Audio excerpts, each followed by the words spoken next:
नमस्कार दोस्तों आज हम जानेंगे जॉब वैकेंसीज़ के बारे में जो कि आरबीआई द्वारा रिलीज़ किया गया है। ये जो वैकेंसीज़ है वो ए ग्रेड और बी ग्रेड के पोस्ट के लिए रिलीज़ किया गया है। जैसे कि आप स्क्रीन पर देख सकते हैं, यहाँ पे आप देख सकते हैं ये आरबीआई का नोटिफिकेशन है जो कि आरबीआई द्वारा हाल फिलहाल में रिलीज़ किया गया है। और यहाँ पर टोटल 5 पोस्ट हैं जिसके लिए यहाँ पर वैकेंसीज निकाली गई है। जिसमें पहला अगर हम देखें तो है लीगल ऑफिसर, दूसरा मैनेजर। लीगल ऑफिसर जो पहला है वो बी ग्रेड के लिए है, दूसरा manager technical civil in B grade के लिए है, manager technical electrical B grade के लिए है, असिस्टेंट मैनेजर राजभाषा यानी कि हिंदी ए ग्रेड के लिए है, असिस्टेंट मैनेजर प्रोटोकॉल सिक्योरिटी ये वो भी ए ग्रेड के लिए है। यहाँ पे ये जो पोस्ट यहाँ पे निकाली गई है 5 पोस्ट, ये ज़्यादा वैकेंसीज इसके अंदर भले ही ना हो पर इसमें जो सैलरीज है वो वेल एंड गुड है, काफ़ी अच्छी सैलरी भी है और ग्रेड भी जो है ए ग्रेड है और बी ग्रेड है। तो हम नीचे आते हैं और इसमें देख लेते हैं नंबर ऑफ़ वैकेंसीज कितने कितने हैं। अगर आप लीगल ऑफिसर बी ग्रेड की बात करें तो इसमें जनरल अगर कैंडिडेट हैं तो उनके लिए 3 वैकेंसी है, और ओबीसी एंड एससी कैटेगरी है तो उनके लिए एक वैकेंसी है। टोटल जो वैकेंसी है वो टोटल 5 वैकेंसी है। अदर जो पोस्ट है मैनेजर टेक्निकल इलेक्ट्रिकल और असिस्टेंट मैनेजर राजभाषा प्रोटोकॉल सिक्योरिटी, उनके लिए टेक्निकल के लिए 3 है, इलेक्ट्रिकल के लिए 2 है, राजभाषा के लिए 2 है और प्रोटोकॉल एंड सिक्योरिटी के लिए 5 है। तो टोटल जो यहाँ पे वैकेंसीज आरबीआई द्वारा निकाली गई है और टोटल 28 वैकेंसीज निकाली गई है, जिसको ओबीसी और एसटी कास्ट में भी डिवाइड किया है। बट अगर हम जनरल के लिए बात करें अनरिजर्व के लिए तो टोटल 15 वैकेंसीज है अनरिजर्व के लिए। तो ये जो पोस्ट यहाँ पे निकाली गई है। अब हम आगे देखते हैं इसके बारे में, आपको स्क्रॉल करके दिखा देता हूँ। यहाँ पे पहला जो है अगर हम ये जो पोस्ट यहाँ पे निकाली गई है उसके लिए पहला नेशनलिटी यहाँ पे दिया हुआ है Indian citizen, Nepal, Bhutan, refugee plus person PIO का जो है पर्सन इंडियन ओरिजिन, ये सब के लिए भी यहाँ पे नेशनलिटी यहाँ पे दिया हुआ है। सेकंड जो है मोड ऑफ एप्लीकेशन है। यहाँ पे जो फ्रेंड्स यहाँ पे जो मोड ऑफ एप्लीकेशन है वो प्योरली ऑनलाइन है, यानी कि ऑनलाइन ही आपको अप्लाई करना है, ऑफलाइन नहीं है। अपेंडिक्स जो 1 है उसमें ऑनलाइन फॉर्म कैसे फिल करते हैं उसके बारे में दिया हुआ है, जो कि आप अगर इस पर आप क्लिक करोगे तो आपको अपेंडिक्स 1 ओपन हो जाएगा जो कि इंस्ट्रक्शन है हाउ टू अप्लाई। यहाँ पे टाइटल में आप देख सकते हैं यहाँ पे दिया हुआ है। तो फ्रेंड्स ये जो पीडीएफ है आरबीआई का नोटिफिकेशन का वो मैंने मेरे टेलीग्राम जो चैनल है उसके ऊपर मैंने अपलोड कर दिया है, उसका लिंक भी मैं आपको वीडियो के डिस्क्रिप्शन में दे दूँगा। आप वहाँ से डायरेक्ट जाके डाउनलोड करके ये पीडीएफ डाउनलोड करके इसको जो इंस्ट्रक्शन है वो आप देख सकते हैं। तो हम आते हैं अपने टॉपिक पे। फर्स्ट वैकेंसीज तो हमने देख लिए है। अब कैसे अप्लाई करना है वो भी है, आरबीआई की वेबसाइट भी दी हुई है पे www.rbi.org.in। ऑनलाइन जाके आपको अप्लीकेशन करना है। यहाँ पे इम्पोर्टेंट डेट्स भी दिए हुए हैं। इम्पोर्टेंट डेट्स अगर देखें इम्पोर्टेंस डेट देखें तो कि जो ऑनलाइन जो एप्लीकेशन है वो चालू हो चुका है। 11 जुलाई को ऑनलाइन एप्लीकेशन चालू हुआ है और 31 जुलाई 2025 को टिल 6 o'clock इवनिंग में बंद हो जाएगा, यानी कि 6 बजे तक शाम को चालू रहेगा 31 जुलाई तक। और एक अच्छी बात है इसके अंदर, इसमें जो डेट ऑफ एग्जामिनेशन है वो भी यहाँ पे दे दिया गया है। आप देख सकते हैं डेट ऑफ एग्जामिनेशन यहाँ पे दिया हुआ है अगस्त 16, 2025, यानी कि 16 जो अगस्त है 16 अगस्त को यहाँ पे डेट ऑफ एग्जामिनेशन आपका, यानी कि आपका एग्ज़ाम 16 अगस्त को होगा जो कि सैटरडे का दिन है। अब यहाँ पे जो पहला पोस्ट है लीगल ऑफिसर, उसमें अगर हम एज कैटेगरी की बात करें तो यहाँ पे मिनिमम जो एज होना चाहिए वो 32 ईयर्स होना चाहिए, यानी कि 32 ईयर्स से ज़्यादा आपका है या क्रॉस हो गया 32 ईयर्स तो आप इसके लिए एलिजिबल नहीं हो। यहाँ पे जो डेट ऑफ बर्थ भी दिया गया है 1 जुलाई 2025 एज ऑन, यानी कि 1 जुलाई किसे सॉरी फ्रेंड्स यहाँ पे 2 जुलाई 1993, यानी कि 2 जुलाई 1993 के बाद जो भी बॉर्न हुए हैं और 1 जुलाई 2004 तक वो अब इसके पोस्ट के लिए अप्लाई कर सकते हैं। अब इसमें अगर हम आगे देखें जॉब रिक्वायरमेंट जो है फ्रेंड्स, यहाँ पे आपको जो भी लीगल इश्यूज़ हैं बैंक के जो डिपार्टमेंट्स हैं, जितने भी आरबीआई बैंक के जो डिपार्टमेंट्स हैं उसके जो भी लीगल इशू है वो आपको डील करना पड़ेगा। ये है पहला। दूसरा, जो भी सारे आपको ड्राफ्टिंग करने होंगे, जो भी इनिशियल ड्राफ्टिंग्स हैं जिसमें लेजिस्लेशन एडमिनिस्ट्रेटिव का है वो ड्राफ्टिंग आपको करने होंगे।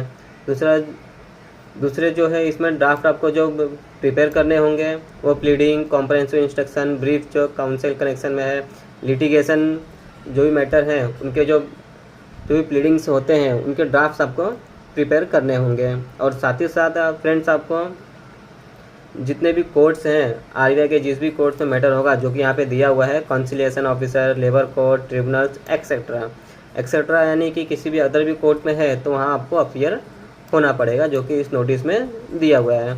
ऑन बिहाफ ऑफ बैंक, यानी कि बैंक के बिहाफ पे आपको प्रेजेंट होना पड़ेगा कोर्ट में, जिनका जो मैटर है आपको डील करना होगा।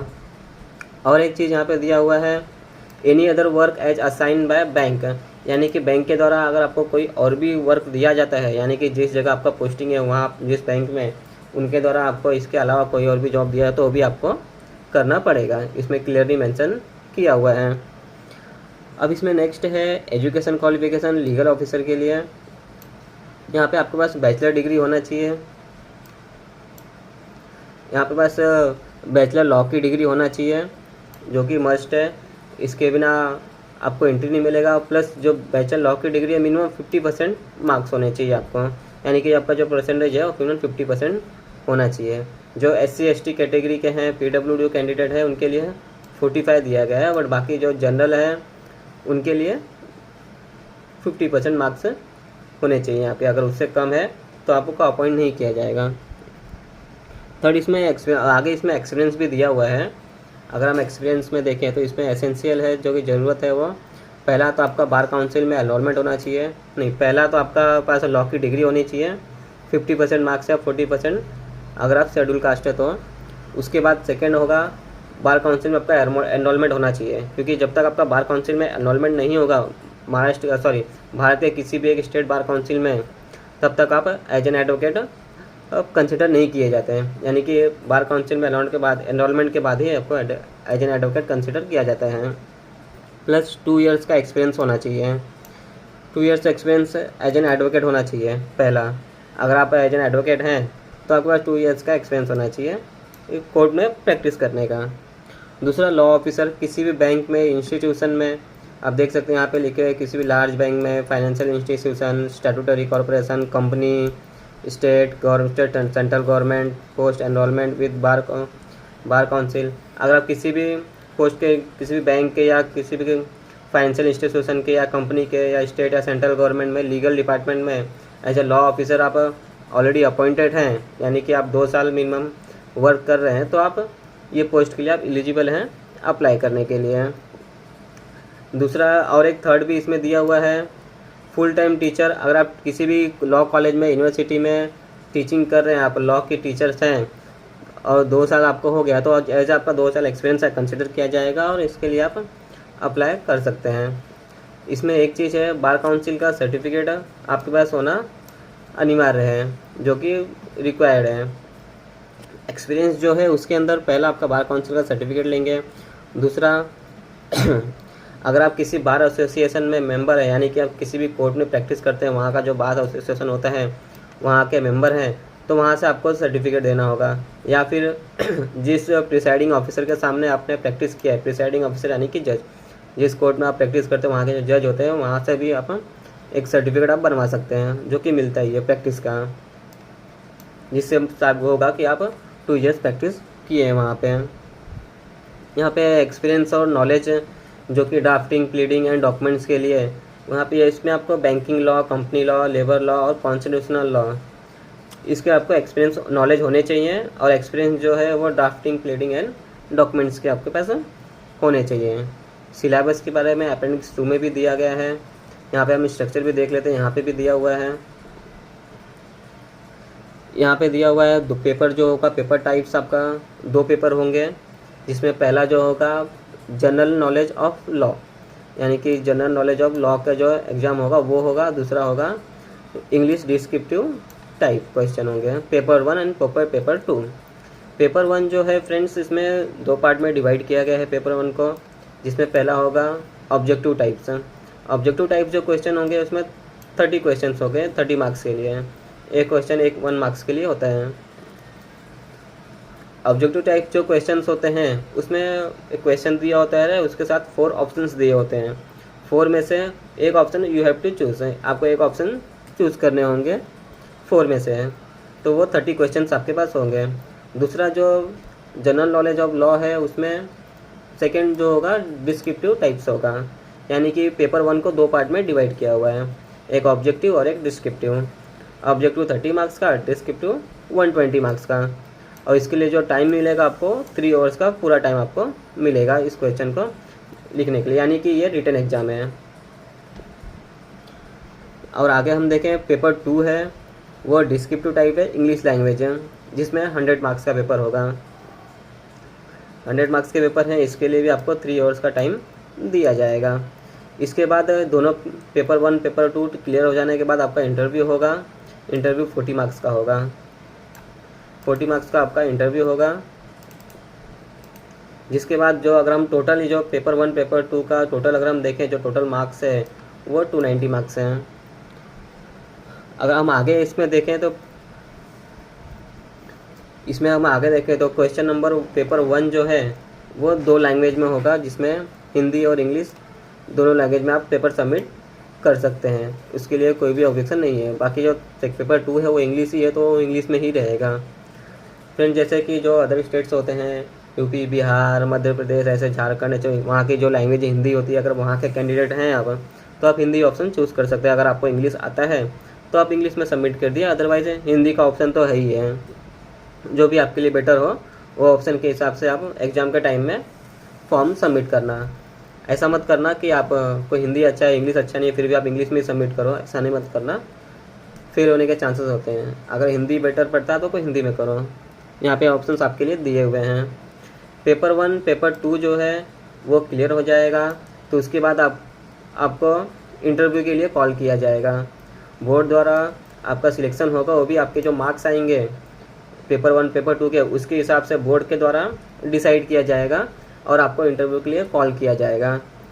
इंटरव्यू होने के बाद पेपर 1 पेपर 2 और इंटरव्यू क्लियर होने के बाद आपका सिलेक्शन होगा, वो भी बोर्ड के द्वारा डिसाइड किया जाएगा और आपको सिलेक्ट किया जाएगा। ये हमारा लीगल पोस्ट के लिए था। लीगल पोस्ट है हमारा बी ग्रेड है, बी ग्रेड भी बहुत ही अच्छा पोस्ट है। इसके लिए यहाँ पे जो भी दिया हुआ नोटिफिकेशन में मैंने आपको सारी बातें बता दी हैं, और इसमें एज से लेके क्वालिफिकेशन रिक्वायरमेंट तक ये लीगल ऑफिसर के लिए था। अदर भी इसमें जॉब्स हैं, कौन कौन सी वैकेंसीज है वो भी आप देख सकते हैं। मैनेजर के लिए है, इसमें भी 35 ईयर्स एज होनी चाहिए।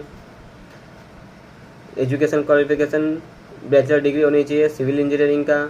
जॉब रिक्वायरमेंट में यहाँ पे दिया हुआ है, designing, construction, supervision, managing construction project, ये सब भी दिए हुए हैं। बैचलर डिग्री होना चाहिए, मिनिमम 60% मार्क्स। SC ST के लिए 55% मार्क्स है।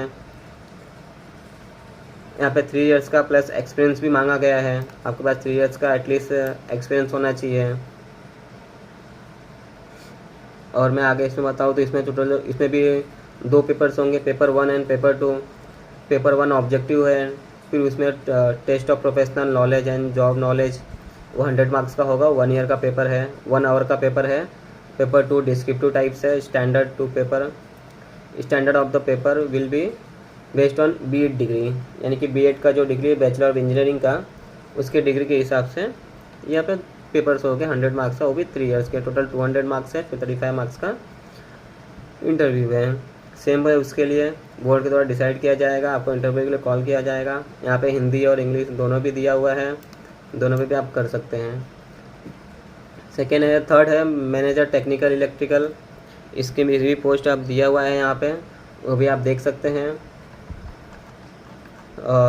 फोर्थ है इसमें असिस्टेंट मैनेजर के लिए भी एज देखें तो 30 ईयर्स दिया हुआ है, और इसमें जो है मैनेजर टेक्निकल इसमें 35 ईयर्स का एज है।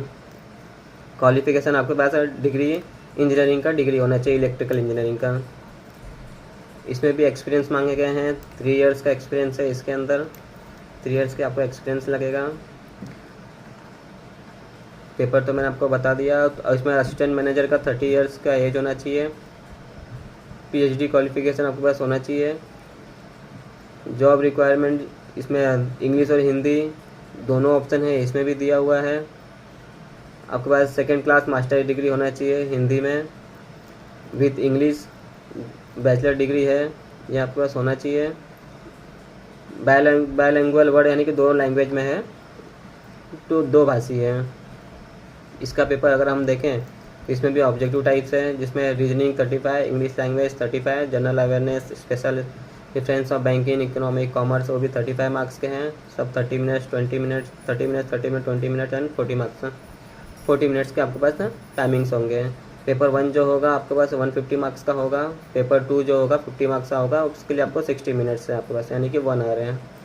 टोटल 235 मार्क्स 30 मार्क्स के पेपर है। पेपर 4 अगर हम 5th पोस्ट देखें वो A ग्रेड के लिए है, असिस्टेंट मैनेजर।